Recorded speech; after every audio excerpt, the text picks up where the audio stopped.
ازت خداحافظی کنم، خون میره از تنم، زنده نمیمونم. چه توقعی داری از این دستای بیچونه؟ با دستای مادرم بسته میشه چشمم. خداحافظ، اون دنیا میبینمت عشقم. گلایه‌ای نیستا، تقدیر من اینه که مادرم روی سنگ قبرم بشینه.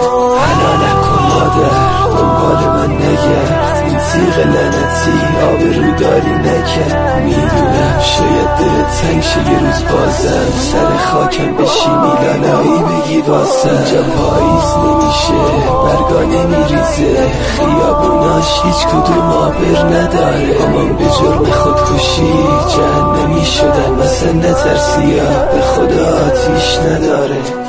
خداحافظ، من دنیا میبینمت عشقم. این شبای لعنتی انتظار دوری بود، زیر پا میذارم این زندگی بود که زوری بود. رسم بی‌وفاییه، راهی نمونده بود، این تن داغونم و به آتیش کشونده بود. بی خیال قصه ها، بی خیال خاطرات، همیشه یه روزی هست هیچ کسی نمونه با.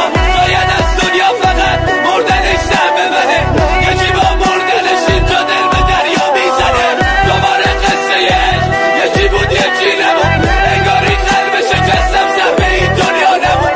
دلگیرم از آدم ها گریه های بیمون، به همین درد و قسم دنیا مالمون نمون. مرگ این آرزوها زیر پامو خالی کرد. مادرم دنیا اینه، روزگار رحمی نکرد. دیدی جز نامردی هیچی تو دنیا نیست. مادرم دیدی که حتی سایه من پشتم نیست.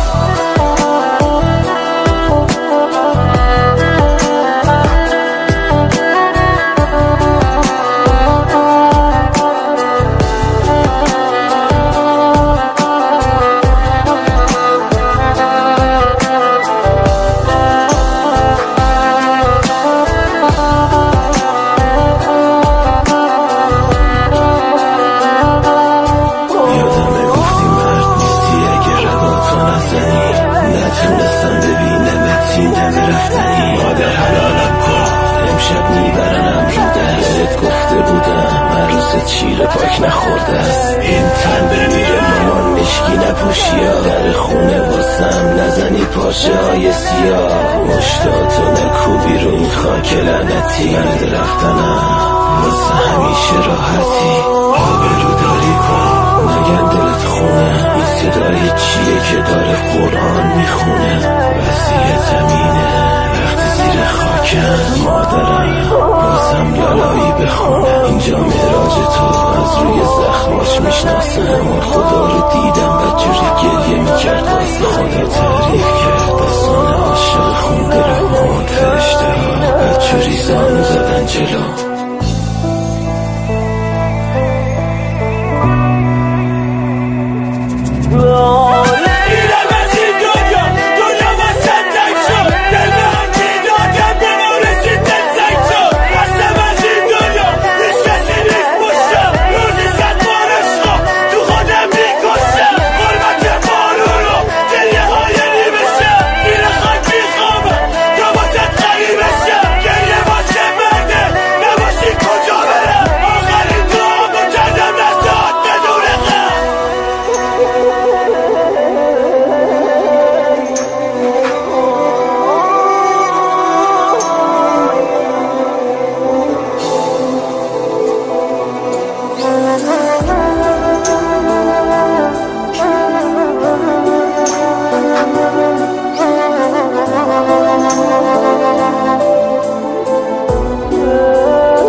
Action.